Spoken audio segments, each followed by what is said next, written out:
Let's start the opening prayer. Are you ready? Yes. Yes, Jude, ready?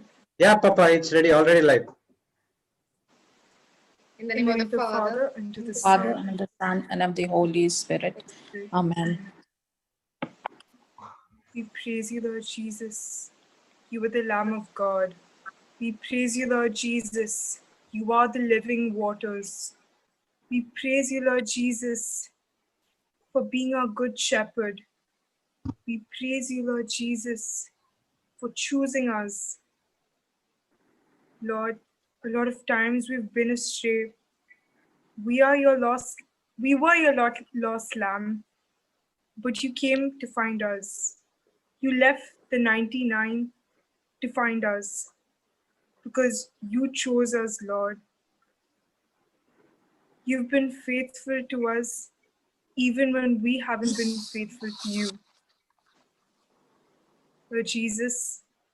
But we want to grow in faith and love and be doers of the word of God.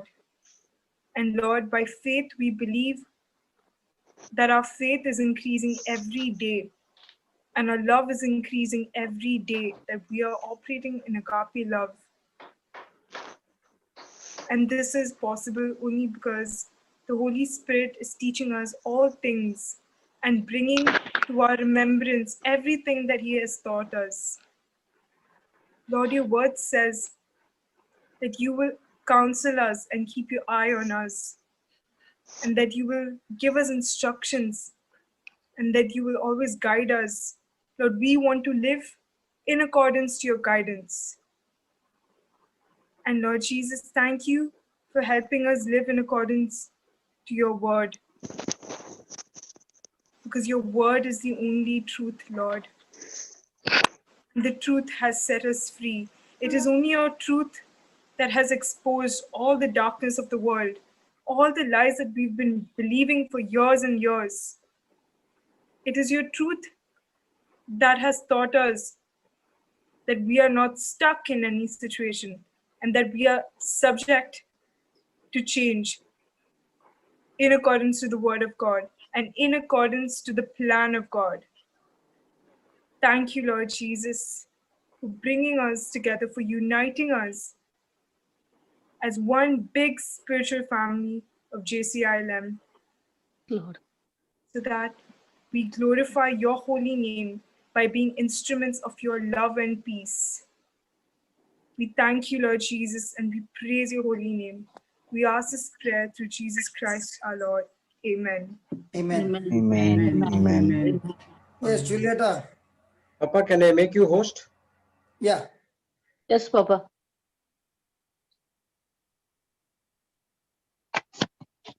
Yes, Papa.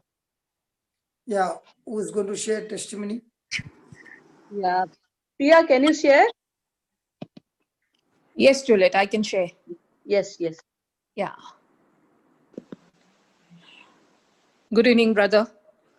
Good evening. Yeah. I have Is it joined this possible to group. put your video on? Sorry? Is it possible to put your video on? Yes. I'll do that. Yeah. Okay. So I've just written down a few points of my testimony. Like I joined Juliet and her group where I think in the month of October. So the end of September, October, when we got COVID. And I know Juliet for the past 13, 14 years. So like she used to always pray for me.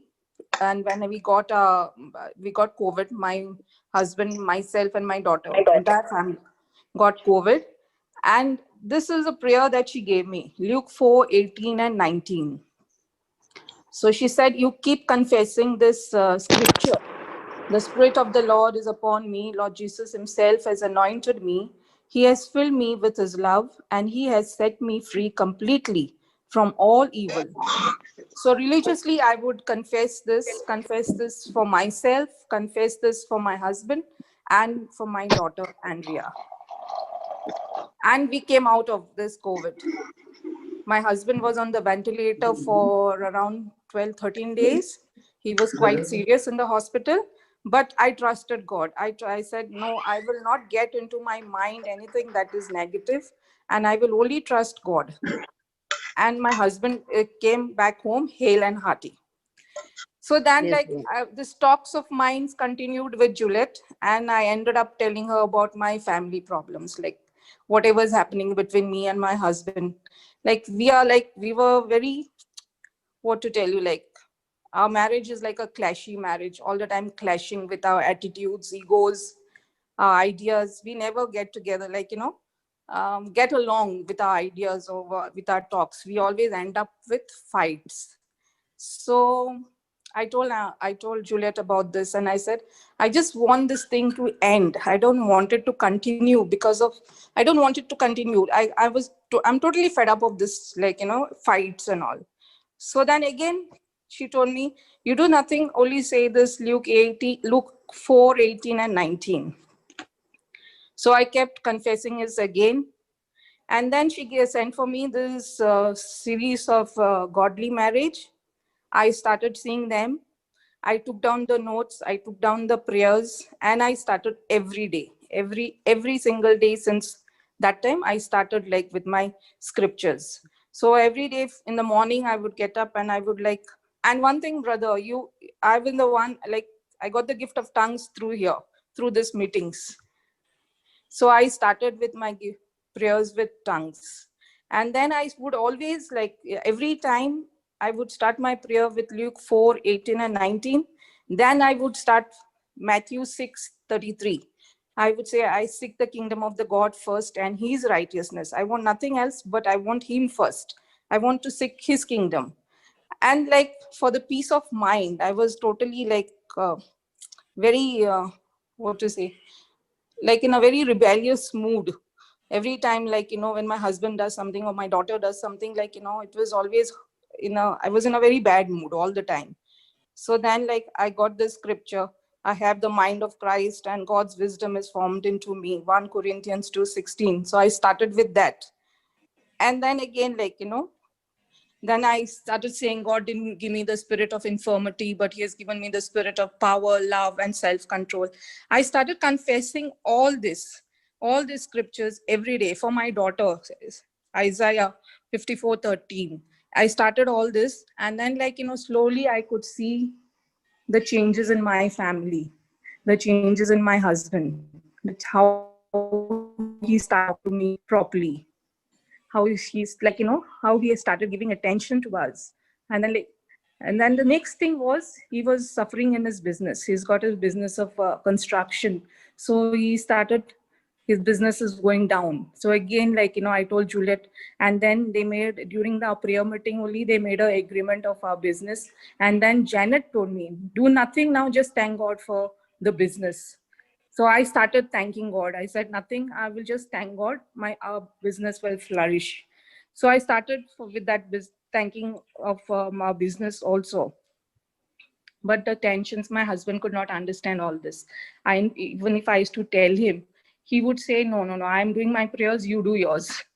So, he would never listen. He would never, it is below his dignity to listen to me, as a wife. So he would never listen. Then Juliet sent me another, what was that? Another testimony of a couple who changed with this prayers. So in that, I read this. What is the name of the couple? No, she sent me some written. I can't get it. It is from, they were struggling from 2013 to 20. And then she sent this, she sent me a list of things like what this couples were doing, saying Proverbs 18:21, life and death is in the power of the tongue, all this. So I also started, I said, let me stop grumbling now. Let me stop this grumbling business. Let me stop complaining. So I started with this. I said, life and death is in the power of tongue. So instead of negativity, I started saying, no, I speak love, I speak peace, I speak prosperity in my family. So I started that. And then slowly again, there was a change in us.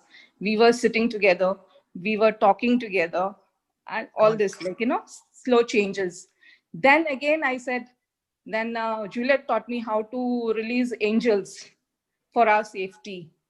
So I started with that. Like, I started saying, I release angels in my home.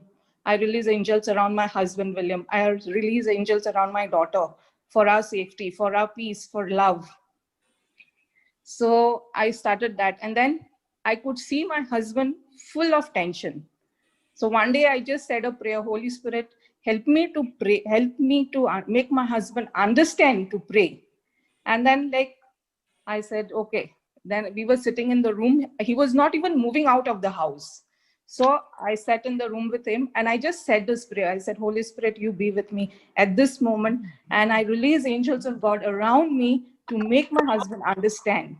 So I just said that, and I said, it's a small request. I said, you whether you like it or not, but you say this prayer, Luke 4:18 and 19. I said, this is how we have come out of our COVID. This is how things are working. This is how I'm getting peace of mind. I said, I'm sure you will also get peace of mind. So he said, and then he asked me, how do you do it? I said, I take the rosary. I have written down my words. If you want, you take the book, you read it. He took and he started with the rosary. He started saying this with the rosary, confessing it. And like, he got a peace of mind too. Then I told him, see, whoever you want in the business to help you, to be with you, to be your partner in business, you pray for those people also. So he started praying for them also. Same Luke 4:18 and 19, taking their names. Well, this week, what happened, brother? With this, we were praying. All of us started praying this. And we were, as I told, we were having problems in our business because he's got bungalows, but it's not being sold. So there was a person who came and he said, we want one of the bungalows. And then William said, like, I have got problems. I need money now. He said, how much do you need? Whatever money. He said, how much you can give, you give, William said. So he gave him an amount of 15 lakhs. Praise God. Yeah, he gave him an amount of 15 lakhs. And then he was relieved. So after that, after this person went, giving the money, he's telling me, this Luke 4:18 and 19 is very powerful. So I'm not going to stop saying this.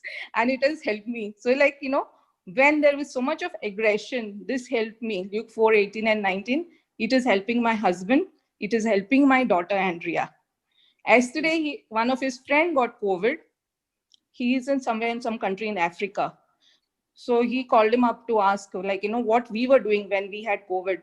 So along with all the instructions, William said, don't do anything. Just take your rosary and say Luke 4:18 and 19. You will be fine.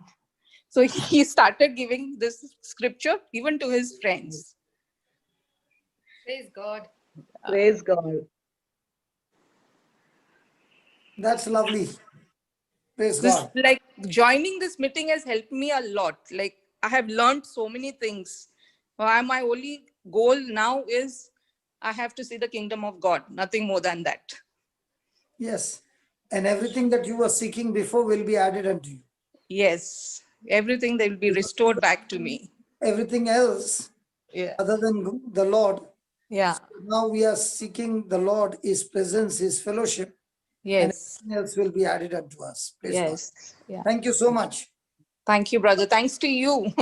And we believe that this good work that has continued, that you and your family will continue to be the light to this world. Yes. The lighthouse. Yes, brother. To those Yeah. who are in darkness. Praise God. Hallelujah. Yes. Yeah. Yeah, Thank who's you. next, Thank you, brother. Julieta? One thing, Papa, she was obedient to the word. Every day she used to come to confess the scriptures. And whatever homework I used to give, she used to do the homework. That is this thing. And within not even 2 months, I think, less than 2 months, she got this thing, miracles and testimonies.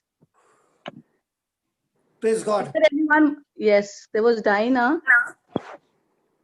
Dinah is there? Yes, I am there. Yeah, Dinah, you can share your testimony, Baba. Yeah, Please put the yeah. video on, please. Okay. Is there Yes. anyone want to share? Please raise the hand, please. Yeah. Go ahead, Diana. Actually, yesterday I went to meet one of the patient in St. John's Hospital. Her name is Jacinta. So, for past one, pardon me? No, Papa must be knowing that lady. Yeah. Yeah, must be. Then, no, she was calling me alternate days. You come to the ward and, meet me. So, I'll be, the tension free. So we'll talk word of God and we'll pray so that, I will free from tension, she should say. So yesterday also she called me the same way. I was thinking now she's all right. So why should I go? Then, I was on Sister Juliet's Zoom meeting, but all of a sudden I came out. Then I decided, no, why, simply I should delay. I'll go anyway. It is to the hospital. So we'll do something. I just dressed up and I went to the hospital. I met her and we prayed and she was so fresh and so, and she said, doctors are telling me that, you are recovered so fast and all those things. Then I said, now you are recovered. Can we, go some other one? I mean, rooms. There are so many patients in the ward. That's why I asked her. The one person who was talking to her, that person's daughter had a same issue. That is why I asked her, can you take me to that person? Then she took me to that ward. It's a general ward, and I went. I went there. First, I went and I started speaking to that man. The moment when I started speaking, he said, no, you don't talk about the preaching and all. Preaching, I have heard so many things in my native place. There are my relatives on the preacher. They didn't do anything to my daughter, and daughter is same from past 7 years. Then I said, and I appreciate you that your family is preaching the same ministry. You know the word of God, but I will in depth. I will just tell you word of God how it works.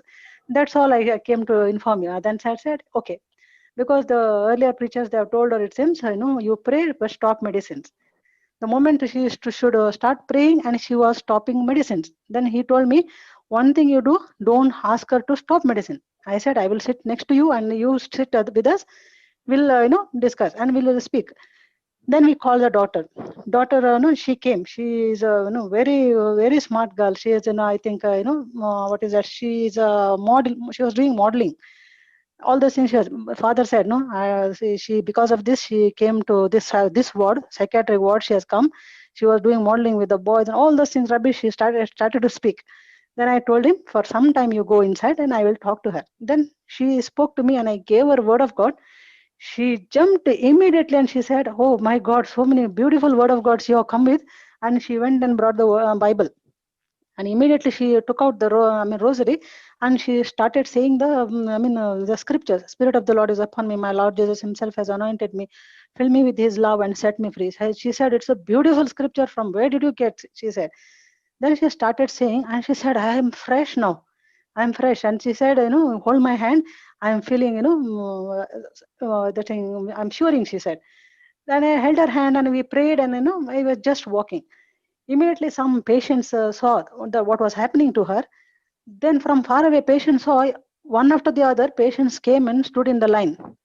Seeing that because they heard only word, Jesus. They thought, I have got, they are Hindus and Muslims. They came and they said, no, we came to touch you because, you have Jesus. I said, who said? No, because while touching you, she is, so her face and also glowing and she is so smart now. That is why we too have come. The attendants and the patients have come in the line. Seeing that securities and the nurses have come to see who am I. This is yesterday night. So, they came to see me what I am doing here. Then I said, I'm not doing anything. I just came to talk to one patient. Then I gave them some scriptures because with the scriptures, they are, refreshed. That is by seeing that some other patients also came.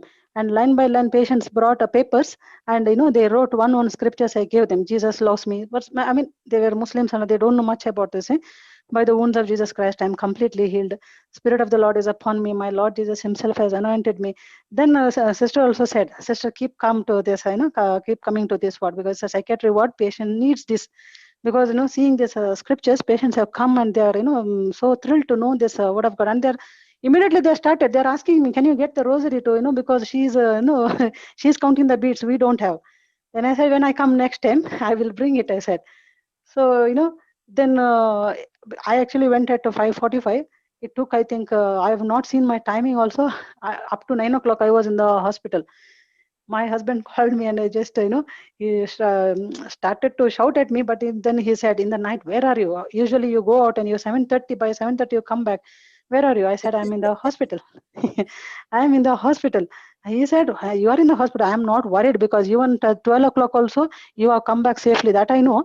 But at least you should tell me where you are going, because in the 9 o'clock now, still you are not at home. Not, no, children are, he too had gone out. Children were at home. He asked with children, Mama has come back. They said, it seems no. So that is why he called me. Then he said, see, you have not cooked for the night and all again, and you are staying there. What are you doing? I said, what I am doing, I will tell you.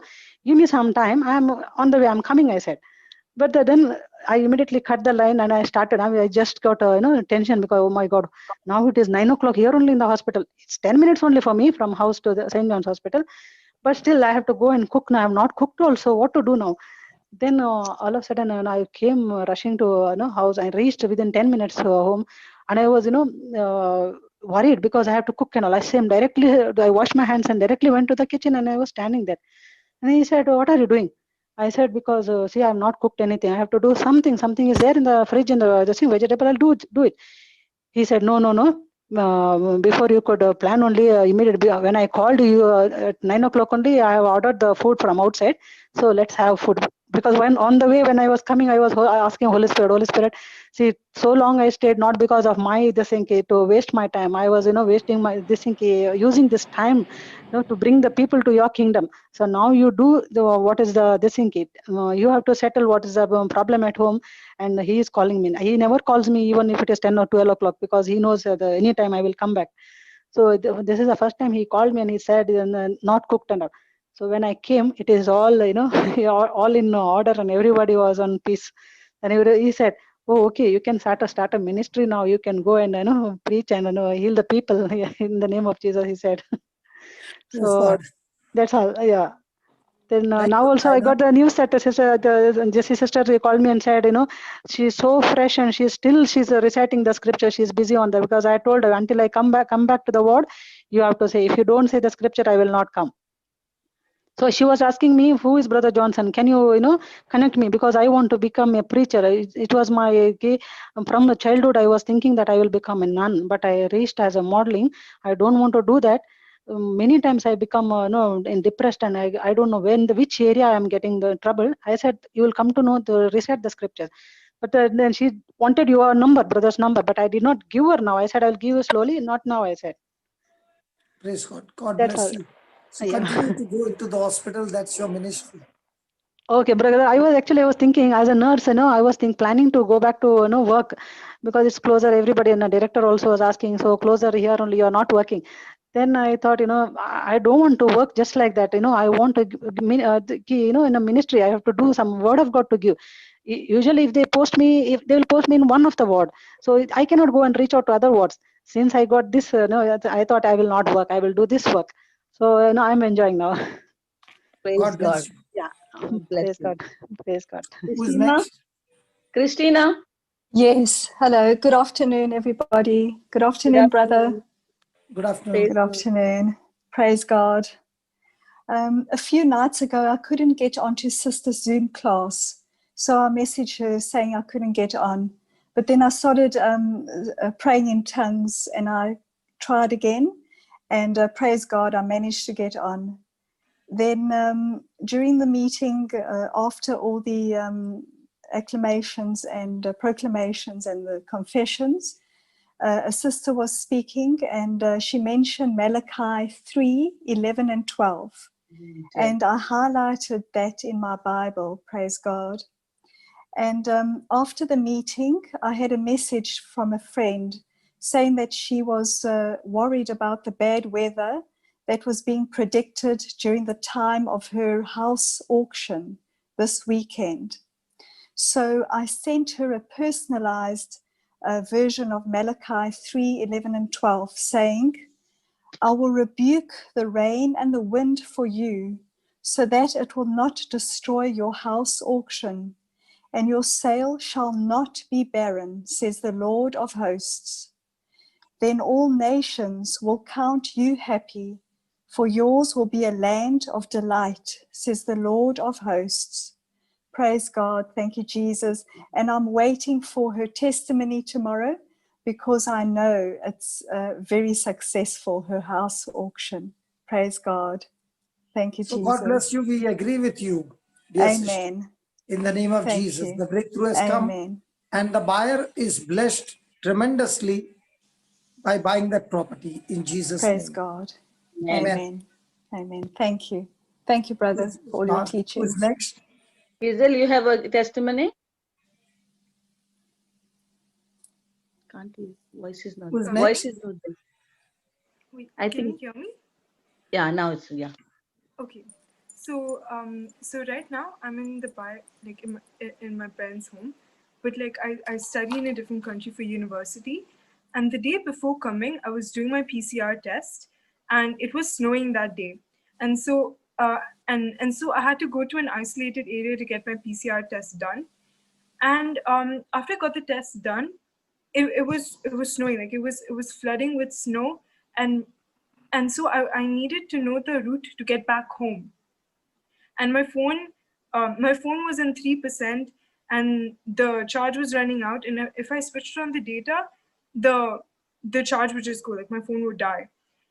And at that moment I thought that, why am I being data dependent to get back home? Why am I being data dependent, and why am I depending on my phone? The law of the spirit is applicable to every situation in life. It's not only applicable if you're like if you're in debt or something, or if you're facing something really big like a health issue or something, but it's applicable to every situation in life. So that's when I said, I'm not going to switch on my data. I don't need my phone. Holy Spirit, you are my best friend. You live in me, and you're going to guide me. As soon as I said that, so the area where I went for the PCR test was completely isolated. And over there, like not a lot of people know English.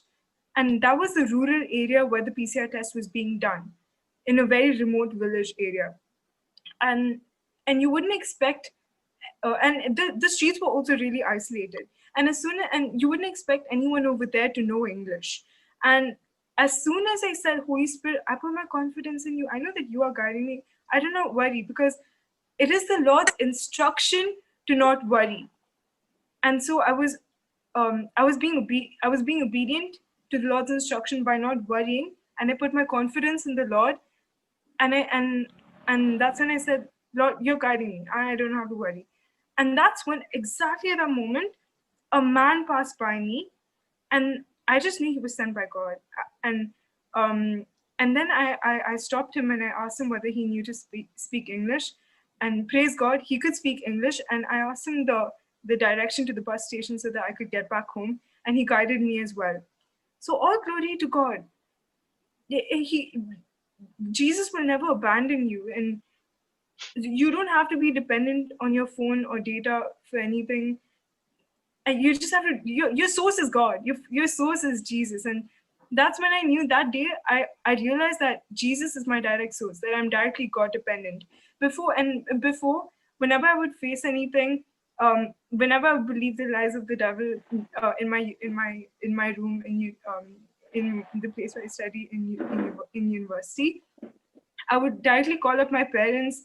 I would cry to my mom and my dad, and I would confess all the problem, because I would accept the lies, and things would get worse, because when you accept the lie, it proves that you're believing the lie, and when you confess the lie, I mean, it just gets worse, because you're activating something. You're activating something from different kingdom, and so I would. So whenever I would face a problem before, I would tell my parents, but now I just confess the scripture out loud. You should not just think of the scripture, confess it out loud, because when you confess it, things are made clear, and when you confess it, the truth sets you free. And so God is my direct source for everything now. I don't have to ask my parents for the solution. I don't have to. So Jesus, like, your relationship with Jesus must be the strongest relationship in the world, and that's the best relationship you could ever ask for in this world. And all glory to God. And I'm so grateful to Brother Johnson's teachings, to Brother Johnson for bringing me closer to God, because I didn't know I had access to God. I didn't know that I had access to God. And it's only now that I know that I can directly speak to God and He responds. The Holy Spirit convicts. That strong feeling you get is the conviction of the Holy Spirit. But when you feel that torture, that feeling of torture, that's condemnation, and that's from the devil. Don't believe that. Holy Spirit is comforting. So that's that feeling you get. They say it's the conscience. It's not the conscience. It's the Holy Spirit. So praise God. That's my testimony. And the things. Thank you. And you can't fix anything. You can't fix a physical problem without fixing it spiritually. So you need to. So you can't worry and think on your own ability to. So in my case, and if I walked by my senses, I would have gone all around to find the bus station. But you need to fix it spiritually. So you can only fix a problem spiritually, and then you see the fruit in the physical realm. You can't change anything in the natural without changing it in the spiritual. So your diet should be the spiritual first. And if you think you have a problem with your actions, like you have a problem, like you don't have control over yourself, you're in an addiction, before suppose in one day you realize that you're in this problem, you'll think that, okay, I'll stop doing this, I'll stop falling into this sin. But that's just willpower, that's just on your own ability. You need to remove it from the root, because it's the root, it's the evil spirit, it's a root of evil that has grown. So only Jesus can remove that root from your life. Praise God. Things seen are made of things unseen. Thank you. Lovely. So anybody else? I just want to thank whole group. 2 days back, we were just praying for Carrie's body to take to India, and Indian government was not allowing because of the COVID. And yesterday, Indian government has gave the permission, and the body already gone to Bombay. Whose body? Carrie. There was one. I think 4 months they were in the hospital. Papa, I spoke to you before. Carrie, C-A-R-Y. Yes. Yeah. Yesterday, they could not take the body because of the COVID, they said, the death through the COVID. But yesterday we came, whole group came in agreement and pray for them. And yesterday, the evening, Indian government gave the permission, and it's already gone to Bombay. Yes, yeah. It was impossible, they said that, but with the power of God, yes. So let's start quickly. 1 Samuel 24. 1 Samuel 24, 7 to 22. Could you please make me the co-host, brother? So that 1 Samuel chapter 24. Co-host, Papa. Giselle, can you? Janet is already co-host. No? Yeah, she's already co-host. My name is Giselle Taro, like the. Okay, Giselle. Okay. 1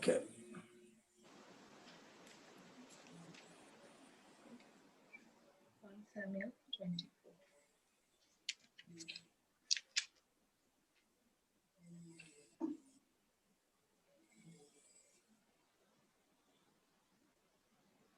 Okay, you can share that on the screen and let's read it. Yeah. Can you increase the font, Baba? Brother, which verse? 24. Yes. Can you read it from the 7th verse? Okay.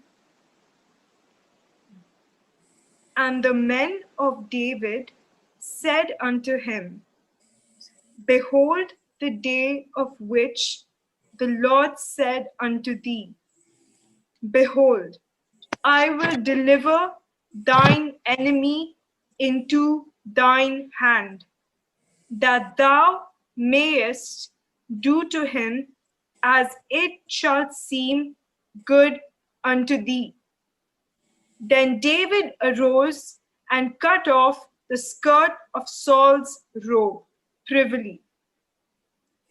And it came to pass afterward that David's heart smote him, because he had cut off Saul's skirt. And he said unto his men, the Lord forbid that I should do this thing unto my master, the Lord's anointed, to stretch forth mine hand against him, seeing he is the anointed of the Lord. So David stayed his servants with these words, and suffered them not to rise against Saul. But So Saul was out there wanting to kill David because he was jealous and he believed that David would take over the kingdom, and therefore he wanted to kill him. But David on the other side did not want to touch him. Praise God. The same thing happens in our life, that when we are full of fear, we do not walk by faith, but we walk by sight, and we allow our senses to rule over. So here is David tempted by his own men, saying that Saul has come with the army to kill you. In self-defense, you can kill him, and it is the Lord who has delivered you into his hands. And David says, no, I will not touch him, because he is God's anointed one and he is my master. Okay, go ahead. Then, but Saul rose up out of the cave and went on his way. David also arose afterward and went out of the cave and cried after Saul, saying, my lord, the king. And when Saul looked behind him, David stooped with his face to the earth and bowed himself. And David said to Saul, wherefore hearest thou men's words, saying, behold, David seeketh thy hurt? Behold, this day thine eyes have seen how that the Lord had delivered thee today into mine hand in the cave. And some bade me kill thee, but mine eye spared thee. And I said, I will not put forth mine hand against my Lord, for he is the Lord's anointed. Moreover, my father, see the skirt of thy robe in my hand. For in that I cut off the skirt of thy robe, and killed thee not. Know thou and see that there is neither evil nor transgression in mine hand, and I have not sinned against thee. And yet thou huntest my soul to take it. praise God. The Lord. So here we find that David, when Saul finished his nature's call and went out of the cave, David was hiding in the same cave. And David came out behind Saul. Imagine, Saul has been searching for this man for months together. He is with his army, and David, who is in hiding, comes out of the cave behind Saul and bows down to him. Now, can a person come out of his hiding when he knows the other person is out there to kill him? And he's not alone, he's with 3,000 soldiers. But you find David, he's full of God's grace and he's full of God's mercy. And the same mercy, David is in action. Praise God. David knows that Saul is going to kill him, but yet David is having a forgiving heart and is ready to show Saul the same honor and the same respect that he always had before Saul was after him. So here is an excellent example for all of us today, that David did not allow the actions of Saul to cause him to act in a negative way, in a revengeful way, or to kill him. Even though Saul's action was evil, David's response to Saul was not evil.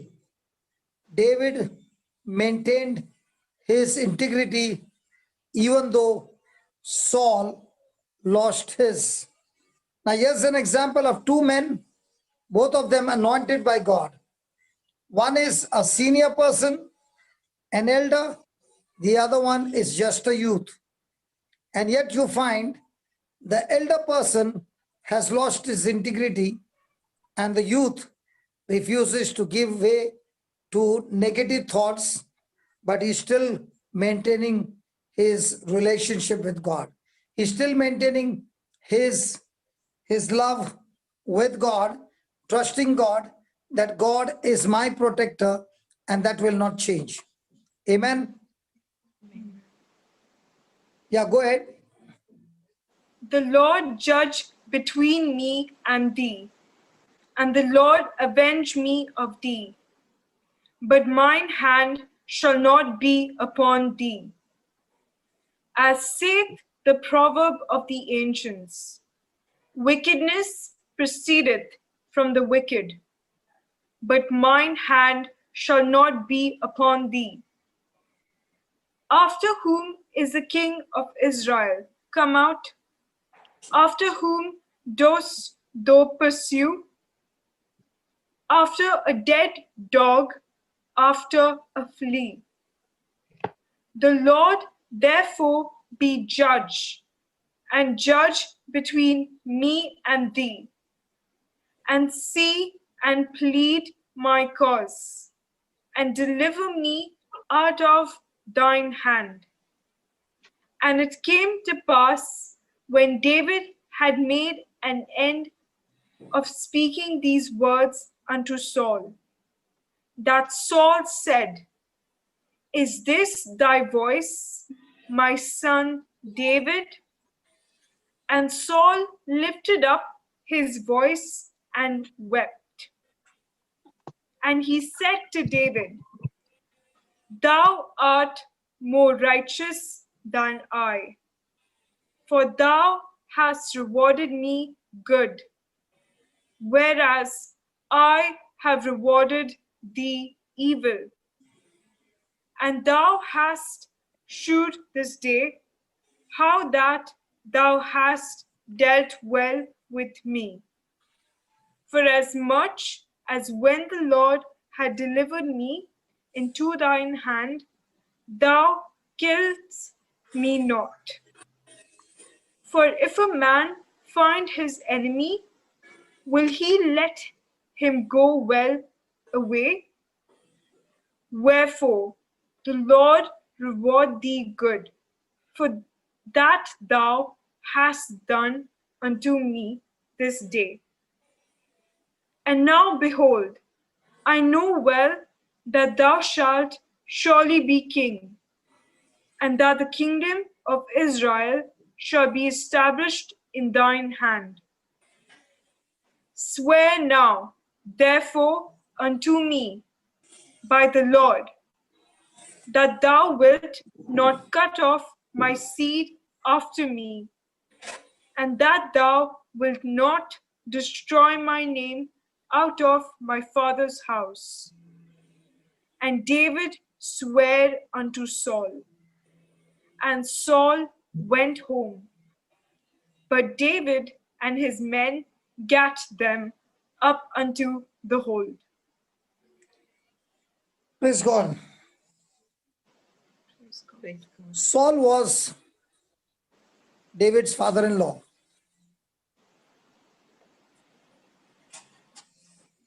And still, the father-in-law wanted to kill him.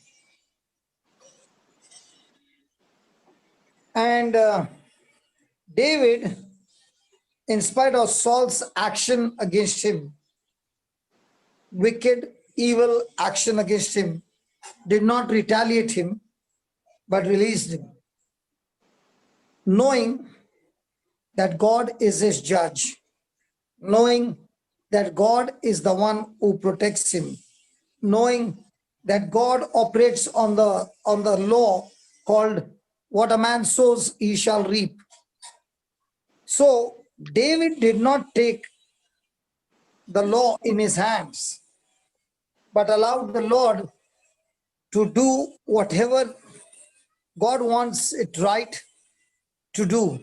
And that's why David made it absolutely clear that the Lord himself is his personal advocate, his personal protector, his personal provider, and that because he trusted God, he could believe that God would rescue him from Saul's power. So we find an excellent example of David's trust and confidence in God and in God alone. Praise God. Praise God. Hallelujah. Hallelujah. And that is what God wants to teach us. You can take off the screen, baby. That is what God wants to teach us this afternoon. And that's why I picked up this passage, because you, lovely sisters, face trials and troubles and tribulations and opposition, and sometimes we got to deal with extremely difficult people. And over here you see this difficult person is not outside the family, but inside the family, where the father-in-law wants to kill the son-in-law because he has got fear that the son-in-law will become the king. Praise God. Praise God. Hello. Praise God. Yes. So you are going to face difficult people, and that is the part of our life. That's the part of the package. So when you say, I want to serve God, I want to do the ministry work, I want to seek his kingdom and his righteousness, and everything else will be added unto you. Remember, difficult people is a part of our life. Praise God. You are saying, I want to become a man and a woman of God. Praise God. And I want to be anointed, and I want to do this, and I want to do that. Praise God. Remember, since God has called us, his mighty hand is upon us. He has called us on a purpose, on an assignment. That assignment is to advance his kingdom in this real world, which is full of tribulations, which is full of opposition, which is full of battles after battles after battles in our life. So we are progressing. And in this progressing, we are going through processing. Now you can progress towards goodness, and you can even progress towards fear and defeat and torture and torment. Praise God. But to progress and process, to become really strong, you got to really deal with people in our life. And let me tell you, many of the times, the deals that we come to are actually difficult to deal with. Hallelujah. Did Jesus get to Easter Sunday? Yes. Did he have to go through Good Friday? Yes. So also the apostles. So also you and me. We are called to advance this kingdom of God. Amen. Amen. But we can't do it without people, and especially difficult people. If you say you don't want any difficult people and situations, then you are saying, Lord, I'm not ready to be used of by you in your kingdom in a mighty way. If you want God to use you in a powerful way, mighty way, then remember, as a warrior, you shall face difficult situations and difficult people. And many a times, the difficult people will be the people in your own house.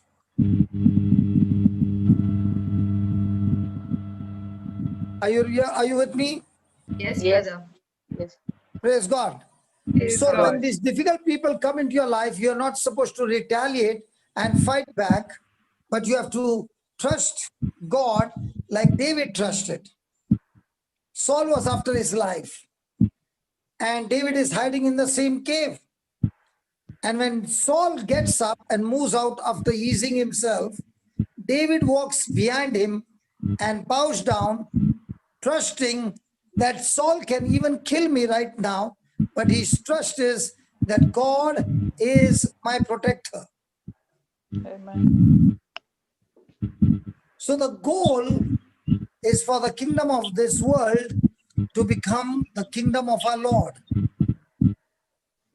Praise God. Praise God. We are in the kingdom of darkness, but we do not belong to this kingdom. We belong to the kingdom of God, and God expects us. He has equipped us. He has anointed us. He wants us to advance his kingdom on this planet earth. And God wants his kingdom to effect and influence the people of this world. Praise God. Remember, you carry the greatest treasure of the universe. You carry the anointing that created this world. You carry the very word that created the heavens and the earth. You carry the word that was made flesh, Jesus, inside of you. You carry the one who won the battle against Satan. Praise God. Praise God. The world which is in darkness wants to kill you, but that is not going to happen. Why? Because you trust Jesus. And if you're saying, I want to work in the kingdom and I want to advance the kingdom, but I do not want to face any difficult people or difficult situations, then you are unfit to go and fight in the kingdom of God. Praise God. Praise Thank you, God. Jesus. Thank you, Jesus. So the next time you face any difficult people, are you going to be coward or look at David? Look at David. David. Come on. Look at David, brother. Look at David. So if you want to be a person of influence, you will have to embrace the promise of God, the grace of God, the anointing of God, and especially with people, the difficult ones who are going to be against you. And they are there to teach you and train you and build up your spiritual muscles and help you to trust God in spite of every evidence that you see with your natural eyes. Praise God. Praise God. Now let me ask you, was David a mighty warrior? He was just a shepherd boy looking after the sheep. Was he a trained soldier? No. He was a teenage boy. Nobody knew him. But the same teenage boy became the national hero. Got connected to the member of the royal family. Fought the battle against a public enemy. And all this he did in a short period of time. So remember, Goliath was a public enemy to the people of Israel. And he was a big enemy, not a small one. Nobody wanted to go into for a fight. But we find that when David made that decision to fight him, the size of the enemy in this battle decided the size of the reward that David received after the battle. Was it a difficult situation? Yes. Was it a difficult weapons? Yes, but he stuck to his weapon that God had trained him. Praise God. Praise God. So when David was going through all these, looking after the sheep, using the sling and the stone, and fighting the lion and the bear, and all these, what was happening in his life, which looked like trouble, was actually no trouble. It was God preparing him for the assignment. So even now, as Giselle, as you made the opening prayer and you were reading the scriptures, you had gone through situations in your life, praise God, Praise God. and which were tough situations. Those situations were not meant to kill you because God is with you. He is living inside of you.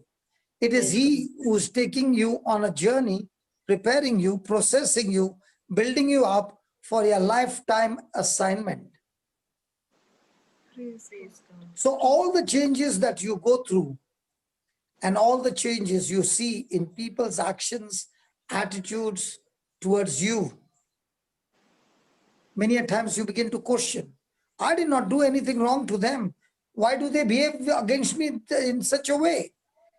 The reason is that God has allowed them to behave in such a way so that He can prepare you for your lifetime assignment. Praise God. Amen. Do you trust God? Yes. Yes. Even though these people are difficult, even though their attitudes are difficult, even though they come and hurt you, remember, God's grace is much more above than all that they can do. And that's why we need to embrace the grace to handle the changes, to handle the difficult situations, to handle the difficult people who cause trouble after trouble in our life. Because remember, it is a part of training. It is a part of preparation. It is a part of your process. Just as you go and you study in your university, and then there are exams, but there the exam date is given. Here, the exam dates are not given. It can happen anytime. Yes. Your mama sitting next to you, you are so much secure. Who knows, the next moment mama might say something which she doesn't mean, and it can blow you up. And then you will say, Lord, why did you give me this mama? Let me tell you the story of the eaglets. When the eaglets are small, the mama comes and feeds, and the eaglet is saying, me, me, me, me, me. But then comes a time when the mother eagle gets into the nest and makes the nest so uncomfortable that all the eaglets have to jump out of the nest. And when they come out of the nest and they look down, they can see a free fall cliff. And can you believe this wicked mama? So it looks like to the eaglet, this mama is pushing the small eaglet out of the nest. And the eaglet starts praying, Father, all this time you gave me a good mama, but now my mama looks like a murderer. She's out there to kill me. In the name of Jesus, every devil get out of her. And God is saying, listen, it's not the devil, it's me who has inspired your mama to make the nest uncomfortable. Because if I don't make the nest uncomfortable, baby, you'll never learn to fly.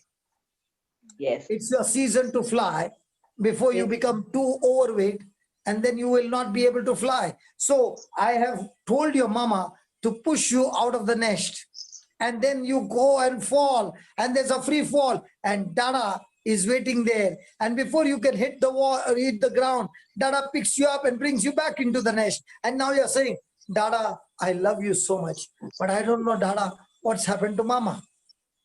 Dana and Mama are working together. One is pushing you out of the nest so that you start flapping. The other one is protecting you so that you don't hit the ground and die. But they both are working together to build the baby eaglet into a massive eagle. Praise God. Thank you, Jesus. Praise God. Now, if the baby is an eaglet, can she ever become a chicken? No. So when you are anointed, believe that you are anointed and live a life of an anointed person. And that's what David is speaking to us today. That Saul is also anointed. David is also anointed. Saul backslided, got into fear, got into bondage, got into jealousy, allowed his emotions to take over and destroyed his future. David, on the other side, stood his ground and did not allow the action of Saul to cause him to change who he is. So write down in bold capital letters, never allow the actions of others, never allow the actions of others to cause you to change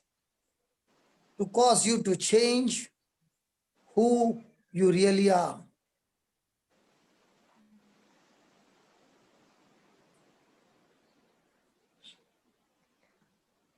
Praise God. Have you heard the word humble? Yes. Have you heard the word humble? Yes. What is humble? Humble means to lower yourself down. Yeah. Yes. Humble doesn't mean to lower yourself down. Humble means to raise your relationship with God even more above in your life. Making the word of God the highest authority in your life.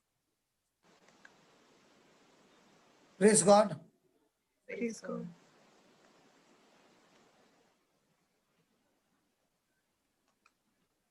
Thank you, Jesus. Thank you, Jesus.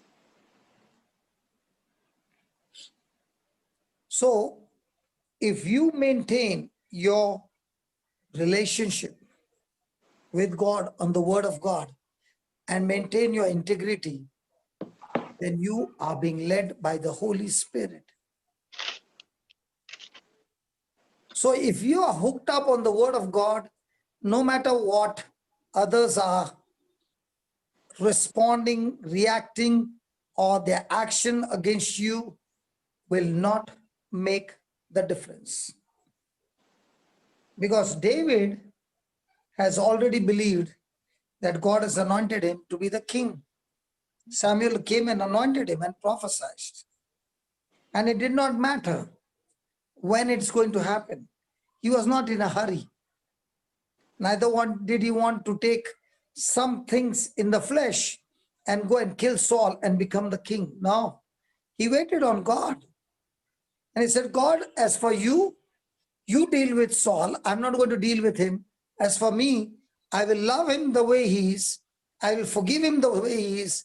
And I will not take revenge. I will not be offended with Saul's action, because Saul's action is demonic. And when I react to that action and become offended, I also will fall into that demonic mindset. Praise God. Hallelujah. Hallelujah. Thank you, Jesus. Thank you, Jesus. Now, when did Saul get into this demonic activity? Saul changed when David received praise from the people. Yes. And the spirit of jealousy walked in. When you and I are doing the ministry work or doing any work, and other people are praising somebody else or praising Julieta, and I'm not getting any praise. So if I allow those thoughts to run into me, I will end up with jealousy. I will end up with bitterness. I will end up with revenge. And that's what happened to Saul. He did everything he could to kill David when David was unguarded. In other words, when he was worshiping the Lord and playing the harp, Saul took the spear and tried to kill him. And he did not do it once, but many a times. And then David had to flee. So many a time Saul tried and tried and tried again and again to have David killed. But in spite of all that attempts, David not once changed his attitude towards Saul. That is the master key.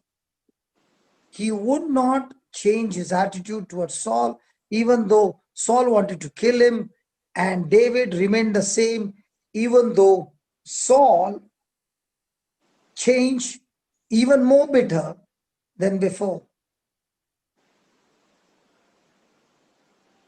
My friend, might be you are going through some battles in your life, and there are attacks after attacks, and might be these attacks are launched by somebody very close to you, might be even a relative, or might be a close friend. Saul launched his attacks against David when the two men were face to face. David bowed down before the king, like he always had done before. And this was to show the king that he had not changed. He still loved him, he still respected him, he still honored him, and he still trusted God to be his protector.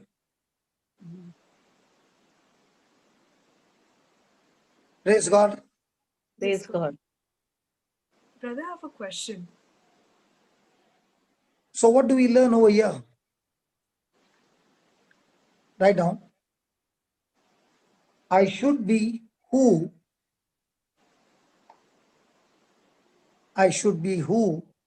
God made me to be.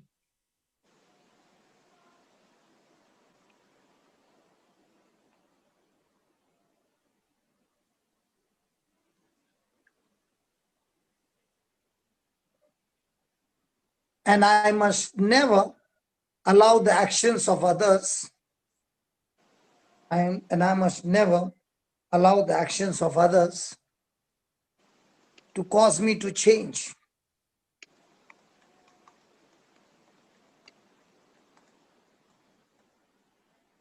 Now, what I'm saying about change is in the negative sense, okay? A quick question to you. Don't answer it, but answer it to yourself. If you are David and there's a person out there very close to you whom you loved before, whom you respected, and this person is out there to kill you, what would be your response?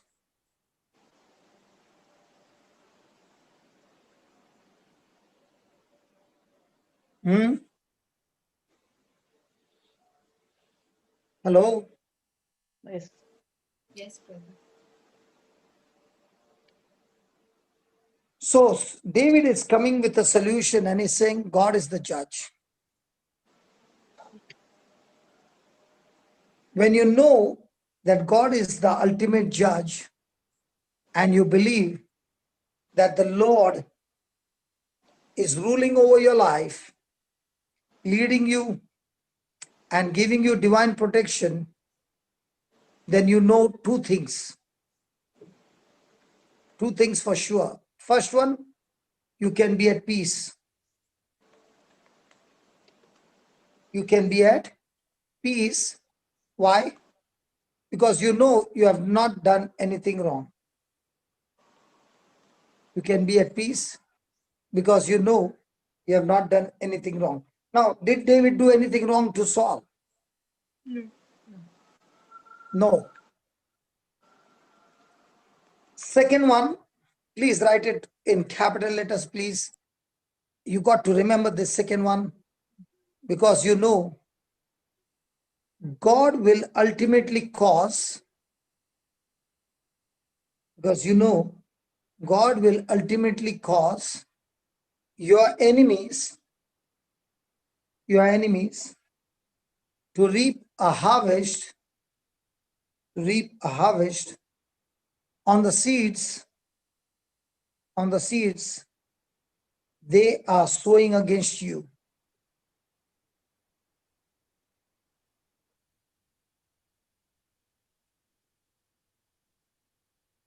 Is the Bible saying what a man sows that he shall reap?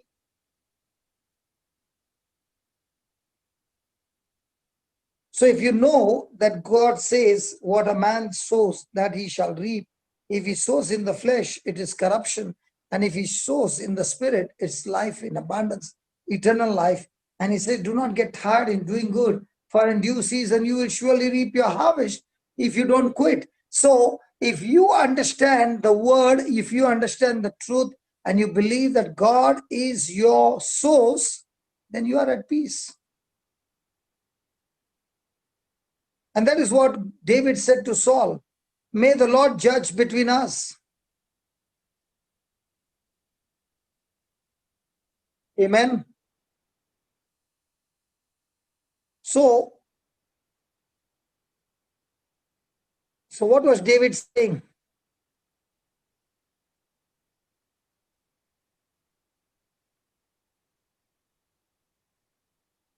You can write it down, please.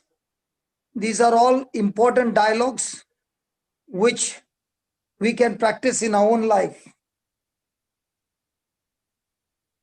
Listen, write down. I know I have not done anything wrong to you.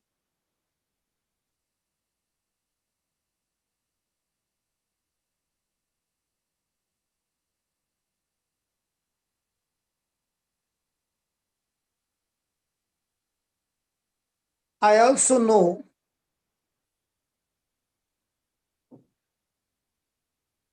you are coming against me.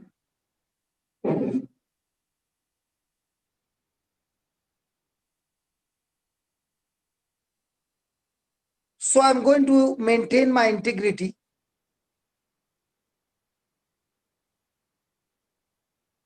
And I will not change.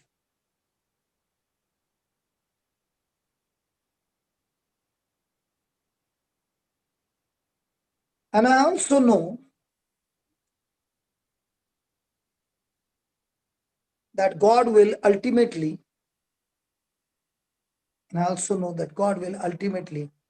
get you back. God will ultimately get you back from what you are doing to me.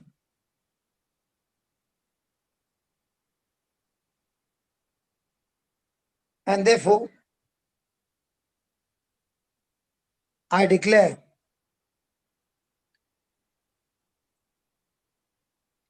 from now on,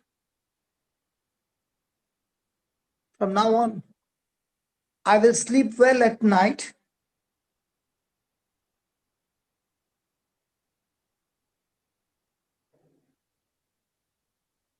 because I believe and know,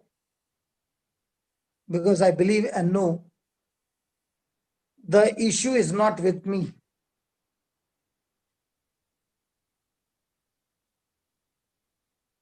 I've cast all my cares unto Jesus, who cares for me.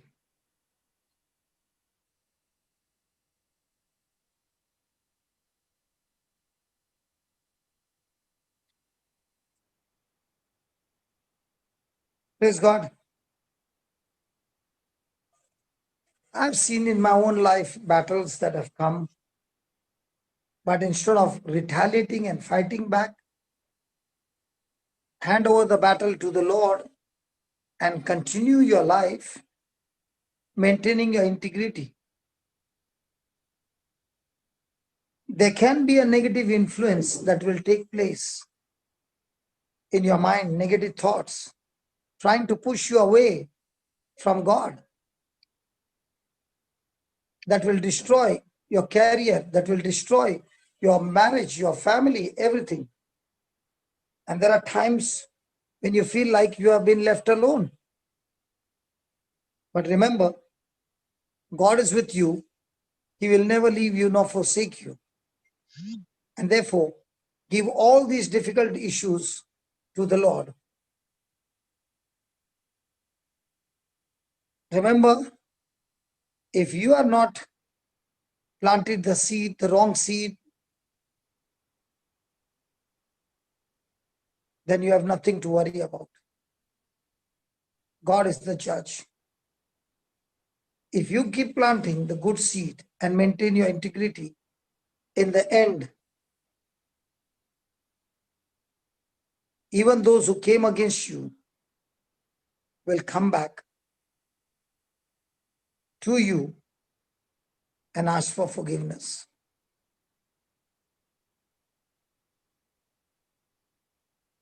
People who try to pull down others to raise themselves up, they themselves fall.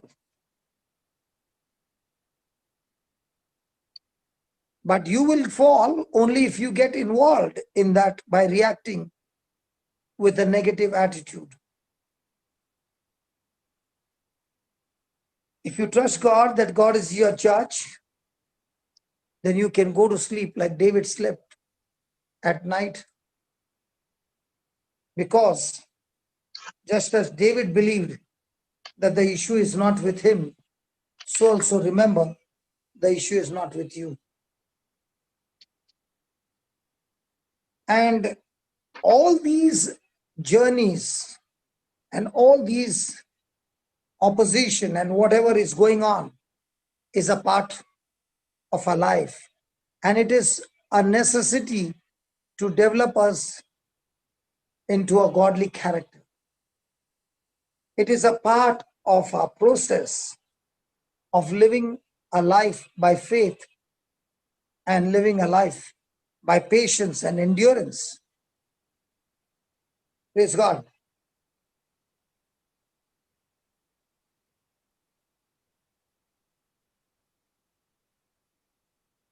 It is a training where you begin to learn not to rely on your senses,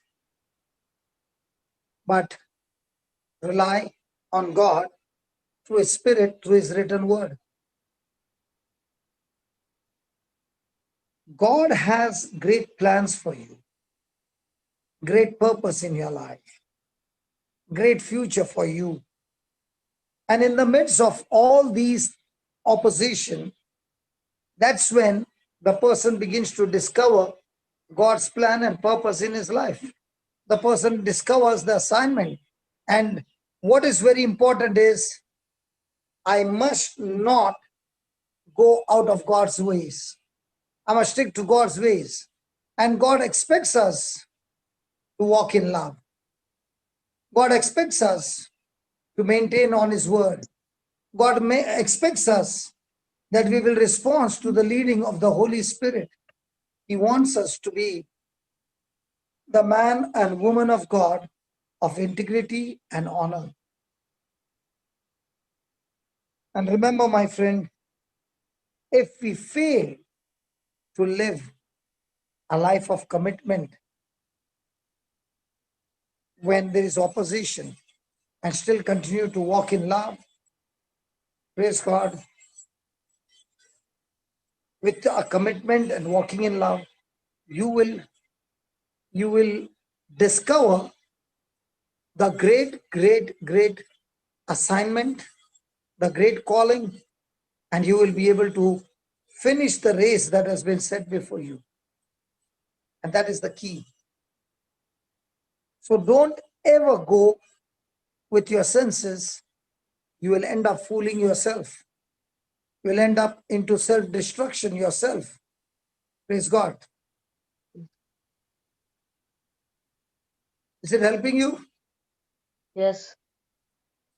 Hello, all my dear sisters. Should I continue? Yes, Prabhu. Yes. So, if I can maintain my integrity in challenging times, then the good news is I will develop godly patience in this process and progress. I repeat again, if you can write, please. If I can maintain my integrity, if I can maintain my integrity in challenging times, I will develop godly patience in this process and in this progress.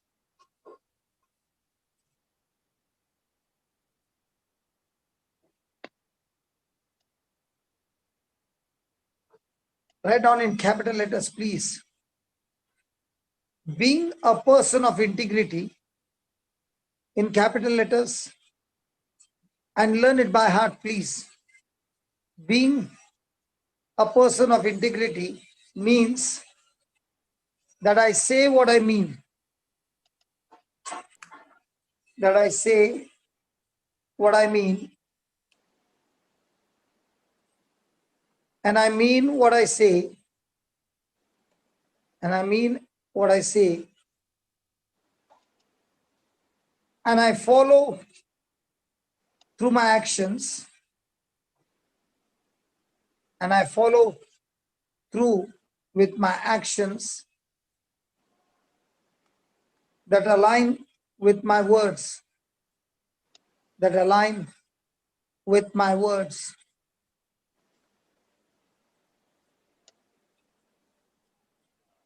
When I say I'm a man of integrity, when I say I'm a man of integrity,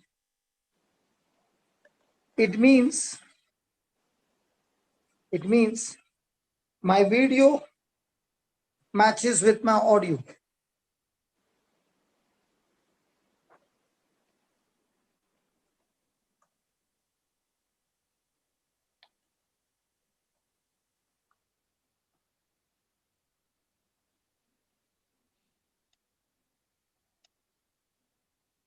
What people hear me saying and then they see me do lines up with one another, praise God, then anyone can say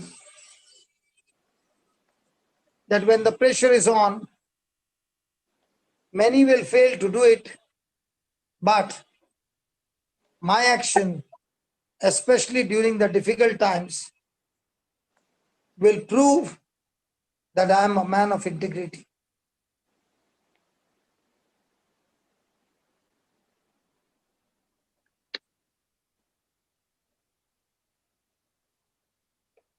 Praise God. Praise God. So let me tell you, the godly patience is developed in challenging times, dealing with challenging people. And when you are developing this godly patience, remember, this is the very important ingredient in our spiritual life. It is a very important attitude that will help us to reach the finishing line where you are not moved. Yes, you are not moved by what people do to you or by what situations or challenges that are going around you. You are not moved by that because you are fixed in faith, believing in what God has promised you. That is godly patience, and that is what brings victory in our life. So you will be only moved by the Spirit of God in you, who aligns you to move in accordance to the word of God. So remember, David was not moved by Saul's action. Neither was he moved by 3,000 soldiers who were all around Saul. He was moved by the word of God. He did not take that opportunity to kill and become a murderer and then become a king. No, he waited on God to put him on the throne in his own time. Praise God. Praise God. So remember, David was humble and he was bold at the same time. In the same way, my friend, you can be humble and bold at the same time. Amen. Amen. Amen. Thank you, Jesus. Thank you, Jesus. If David was not humble, what do you think he would have done? He could have killed Saul. But because he was humble, he made the word the highest place in his life. And therefore, instead of killing Saul, he extended grace and mercy to Saul. Praise God. And not only he did that, but he kept himself hiding. No, he came out in the open and faced Saul along with his army with all courage and boldness to address Saul and tell him that you are a man who is trying to kill me.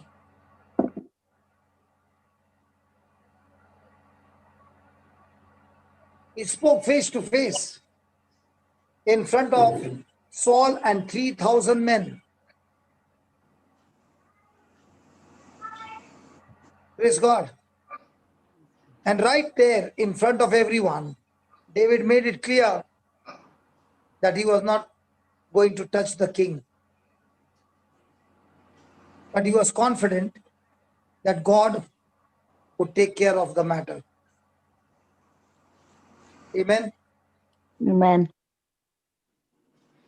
Amen. Amen. Hallelujah. Hallelujah.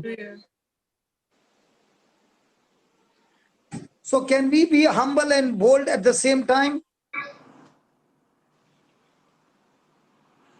Yes. When we forgive others, Yes. we are humble. When we continue to love others, we are humble. And at the same time, courageous and bold, because God is fighting our battle. We don't need to go into the flesh to do that. The same man, David, who bowed down before the king after sparing his life, is the same man, David, who turned around and told the king that his judgment day was coming soon.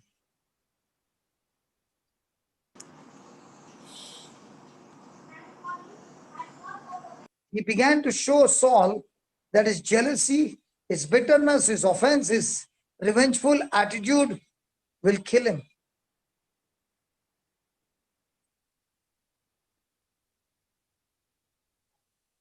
And Saul repented and went out crying that he had done such a unrighteous thing.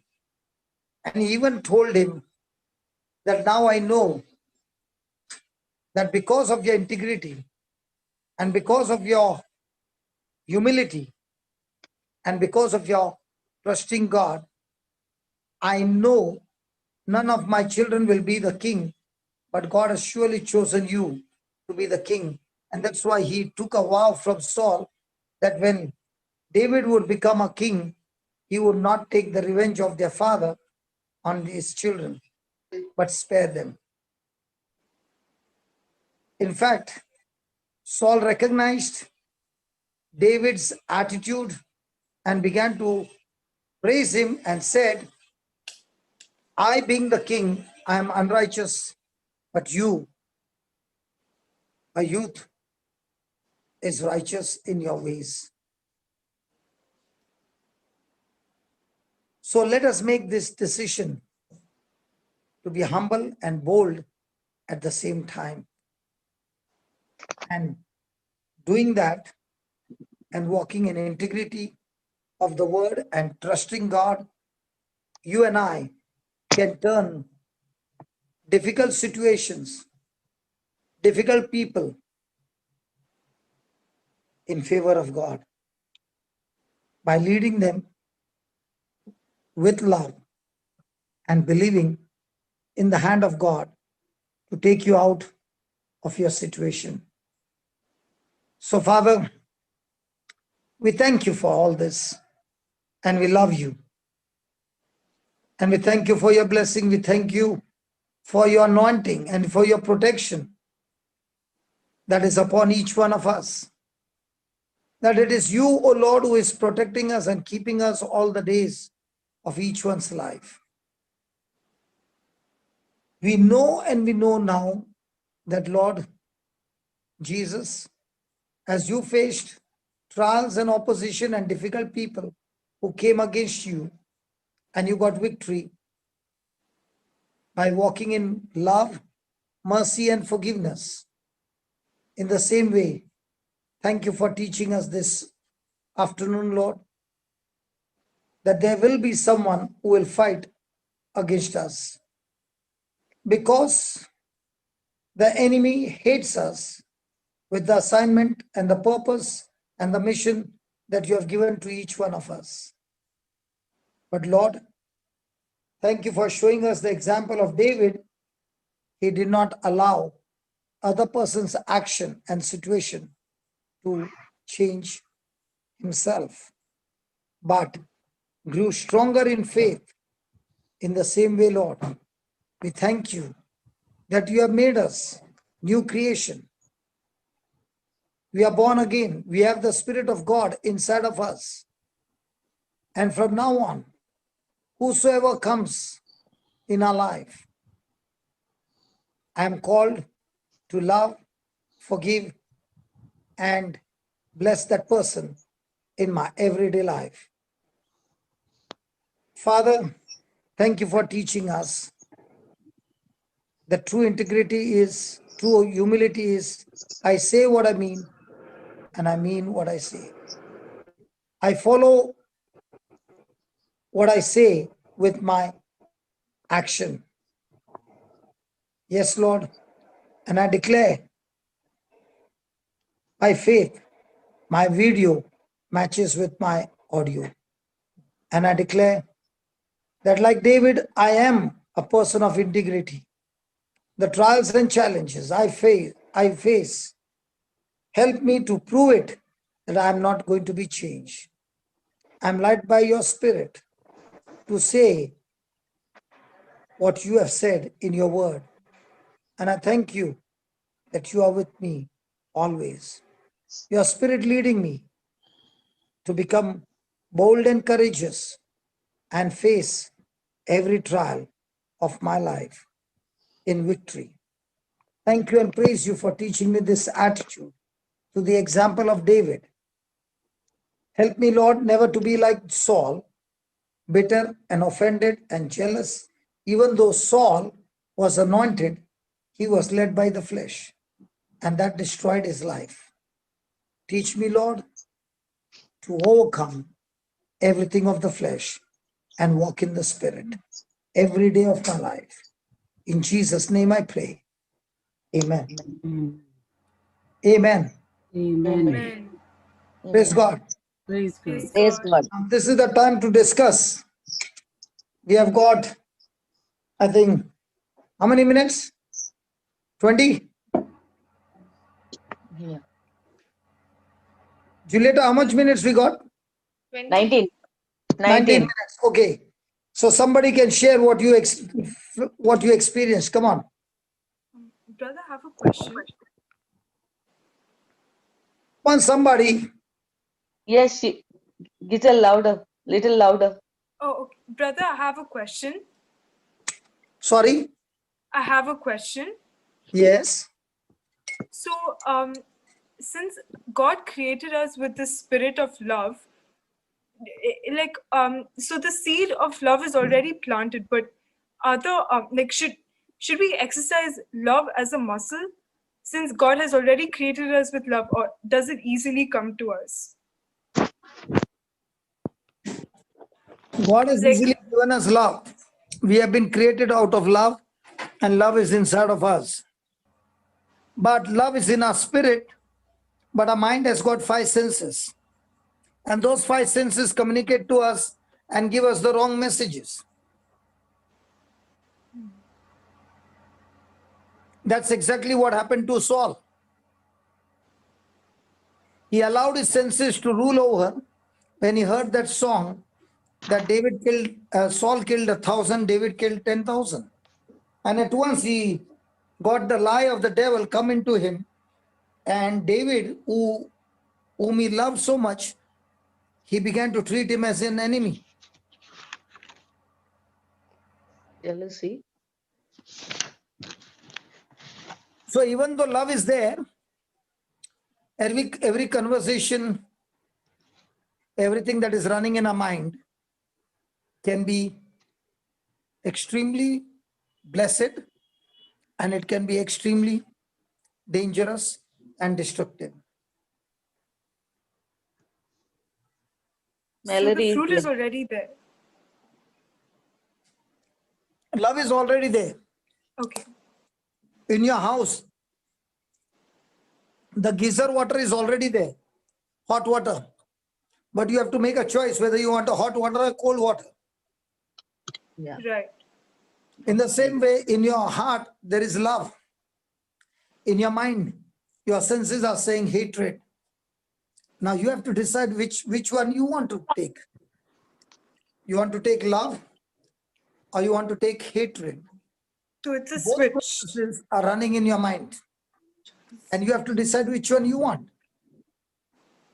Is that right? Yes, brother. So in the old covenant, they did not have agape love. But in the new covenant, we all who are born again have agape love already deposited in us. Okay. Praise God. Now, for example, I was in Dubai, right?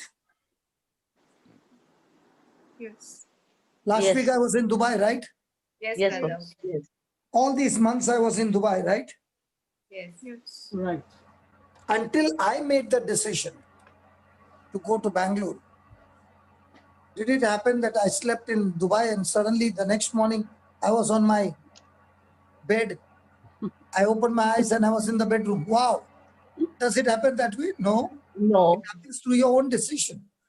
Yes. And when you make that decision, you take the corresponding action. And you follow that action till the end. Yes. So David did that. And that is what we got to learn. Okay. Anybody else? Any questions or anything that Melody you want to has share? Melody raised a hand. Okay. Yes, Melody, Melody. Hello, Uncle. Praise the Lord. praise the Lord. Praise the Papa, Lord. you have got exactly 14 minutes to finish. Okay. Okay, Uncle. Okay, go ahead. Uncle, yesterday's teaching of yours on that Bangalore part 1 was very nice. And it solved many of my What was questions. nice? You tell me what was nice. Can I speak? But you gave me only 14 minutes. So you in that 14 minutes, you can speak 2 lines. No, what was nice? What I liked it the most is how do I love God? That was always my question. That is to play in the mind. Just check who somebody's mic is. Okay, then. Yes, Uncle. So actually, I was going through a lot of problems, a lot of persecutions, and because of different people's opinion, that was troubling me. Okay, I was every time thinking about that only. But yesterday, when you shared up, when you were talking about how do I love God, so that question really helped me, Uncle. Like So you how do have I love God? by submitting ourselves totally and completely. Second point, by agape love. When we submit ourselves completely to the Lord, that God gives us that love that helps us in renewing our mind, our feelings, and it helps us to love others. And this is the most powerful tool. Most powerful tool is to love others. And even if we get offended because of different people's opinion, we don't have to bother about that, but we need to be concrete.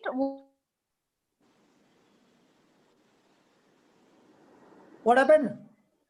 I spoke. We need to be concrete. Yeah, we need to be concrete, walking in love as an action. Our actions will work, not our mindset. Good. Yeah.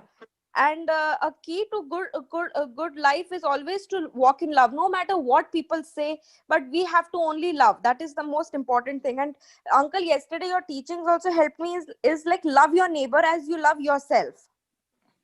But I'm teaching this from so many months now. Yeah, love is, yeah. Uncle, But yesterday it touched you. It touched her brother yesterday. Yesterday's touch.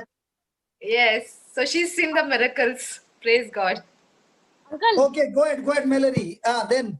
Yes. What happened is now ghar mil gaya, everything happy. Okay. Auntie Juliet has to say, come to the class, but I was confessing wrong things, saying that my baby is not sleeping, and baby was really actually not sleeping. She was sleeping with us and she was awake till 3 o'clock in the morning. So I used to sleep in the morning. So I used to miss the class. Then suddenly I heard this testimony of this boy, Alistair, I think. He's a 9-year-old boy living in Swindon. And Yes.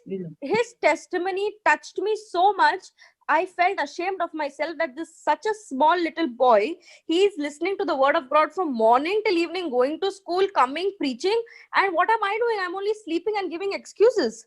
So yesterday I said, Anita, I'm going to my room. I locked my room.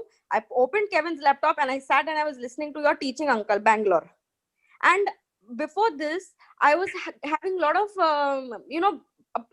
persecutions, like so many things. People were phoning, sending me voice recording, and Kevin said, don't focus on this. But still I was saying, how come people are like this? And I was, commenting on that. He said, don't focus from the word, listen to the word, make notes. Yesterday I picked up the book, I locked my room, put baby to sleep, and uncle, I was listening to your Bangalore teaching. And that Bangalore teaching was so beautiful. It has taught so many things about agape love. So you mean to say Bangalore is better than Dubai? Arre, uncle. No. You don't think what? No. I don't mean anything like that. See, they are all Dubai people and they will get offended. No, we are happy Brother here has in already Bangalore spoken also. about agape love in Dubai also. No, we are happy here in Bangalore also. Praise God.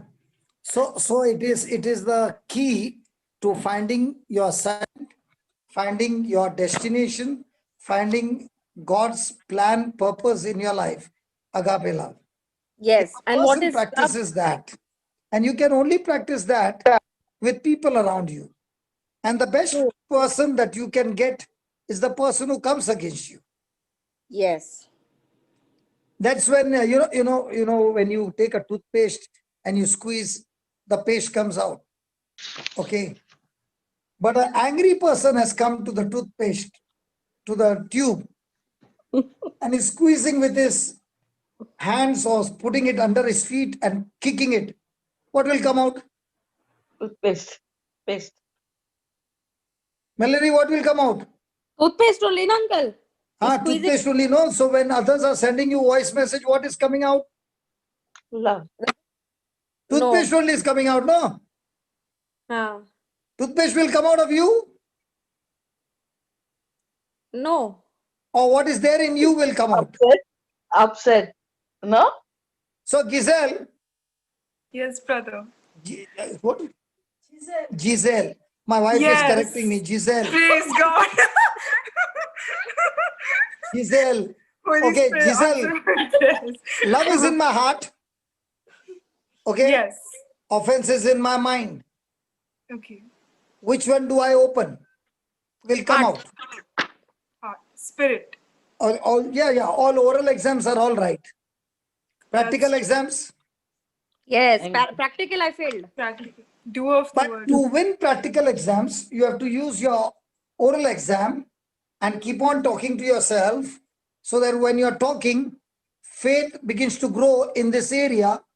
And when the trial begins, faith will help you to get victory because you're already speaking the word. Yes. That's why, yes. Uncle, Ah. your yesterday's teaching, it helped me. How? I'll tell you. Today morning, I got a call from my brother. He started his small little business. So, and he phoned me last night, Melry, isko advertise kar. So I advertised it Facebook, Instagram, everywhere. He got lots of orders. Okay, uncle. Now what happened, uncle? Today I was sleeping till 9 o'clock. I was sleeping. He phoned me continuously. Who the hell told you to put it on Facebook? Why did you tag me? And he started shouting at me. And he phoned Kevin also and told Kevin. And then Kevin, he started bombarding me. And I kept quiet. The notes were there in my hand. I opened it. I read it. I said, Jesus, help me. Jesus, help me. Help me not to get angry. And I started saying, agape love, agape love, agape love. Uncle, I phoned him. I phoned Ryan. I said, I'm sorry. I'm just doing it right now. Okay, don't get angry and nothing is going to happen. No boss is going to phone you and trouble you. Don't worry. I'm just going to delete it. And uncle, I deleted and I cut the phone. If these teachings wouldn't have been, if I wouldn't write the notes, there would be a Uncle Pomeranian dog today. What's that dog? Pomeranian. Pomeranian barks a lot, but doesn't bite. Yeah. Line. Don't buy, yeah, they only His bark. own owner, you know, Pomeranian dogs will always bite his owner. So Ryan is my owner now. He's my blood relation only. So you'll bite him. So I didn't say anything. I kept quiet. But it really helped, uncle. Praise God. Okay. Yes. Brother, Still this there is time. what she's 6 saying. 6 minutes more. Brother, tell me. that self-talking, what you say, the biblical self-talking, I think, it has actually helped me, you know, being in the washroom and everywhere and start speaking to yourself with the word. It really, then it will come out at the right time. So it has Absolutely. really That helped. talking Yes. to yourself, the word of God is Yes. the master key to get actions aligned to the word of God. If you're not Amen. practicing that, you'll miss the mark when the battle begins. Yes. That's how you build Yes. up your spiritual muscle. That's why you take the notes and you start speaking to yourself over and over again. So when you start speaking, that notes, what you're speaking is the truth, and the truth will set you free. Amen. Amen. Okay? Okay, uncle. So now I have to get going because at 6 o'clock, the next meeting will start. We got to give them 5 minutes before we charge. Is that okay? Yes. Yes. Praise God. Praise God. Praise God.